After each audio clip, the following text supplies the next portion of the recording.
یہ ملک ایک نقشے کے لیے نہیں بنایا گیا تھا، یہ ایک نظریے کے لیے بنایا گیا تھا۔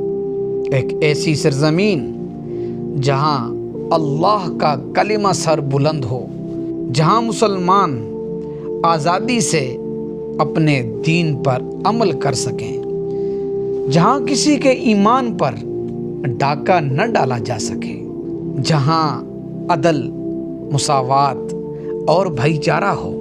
یاد رکھو، پاکستان کے قیام کے پیچھے صرف سیاست نہیں تھی، یہ ایک روحانی جدوجہد تھی، یہ اقبال کا خواب تھا، یہ قائد اعظم کی قیادت تھی، یہ لاکھوں گمنام سپاہیوں کی قربانی تھی۔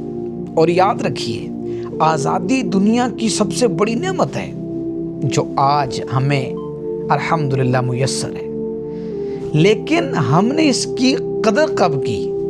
کیا ہم نے اس ملک کو ویسا بنایا جیسا ہمارے آباء و اجداد چاہتے تھے؟ آج ہم میں تقسیم ہے، کرپشن ہے، جھوٹ ہے، ہم نے خود اس نعمت کو زنگ آلود کر دیا ہے۔ آج کا دن ہم سے صرف جشن نہیں مانگتا، یہ ہم سے ذمہ داری مانگتا ہے۔